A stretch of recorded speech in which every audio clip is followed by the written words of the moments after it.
Oi, gatinhos! Meu nome é Isadora Araújo Souza e hoje eu vou ensinar como fazer removedor de slime. Se inscreve no meu canal e deixe o seu like. E nós vamos precisar disso e disso. E agora nós vamos começar, né? Tá, nós vamos precisar de água. Ui, peraí, gente. Eu esqueci só de uma coisinha. Gente, eu esqueci do pratinho. Então, vamos lá começar, né? Nós vamos começar com um pouquinho de pasta de dente. Ui. Você pode colocar o tanto que você quiser, né? Ui. Eu coloco um bocado.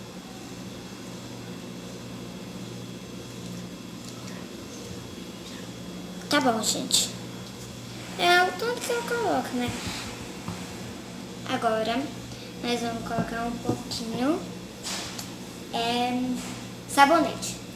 Eu vou pegar esse copo, eu vou medir, né, aqui.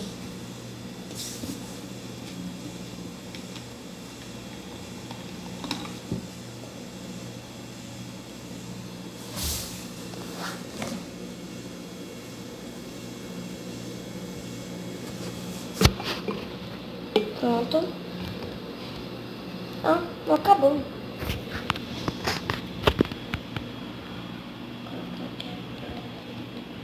Vou usar a colher para tirar.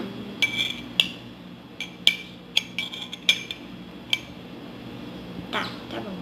Agora eu vou agora só vou mexer um pouquinho.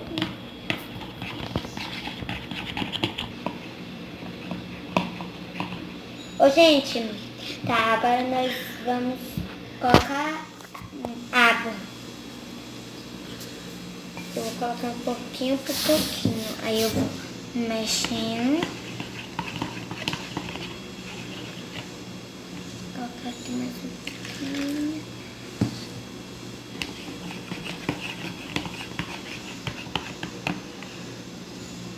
Agora eu vou colocar.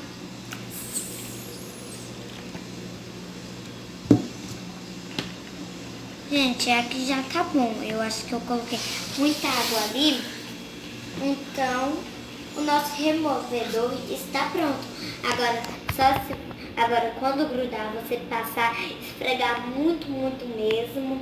Aí preenche água, passa água. Aí tá pronto. A sua roupa vai estar novinha e folha. Pera aí, gente, eu esqueci de falar uma coisa. Ó, você pode colocar o tanto que você quiser de água, mas aí quando tiver a cor branquinha, já tá bom essa consistência, né? Mas se colocar muito, não vai funcionar por isso, tá bom, gente? Então, faz em casa que vai dar certo. Então, um beijinho de coração pra vocês. Tchau, meus gatinhos e tchau, minhas gatinhas.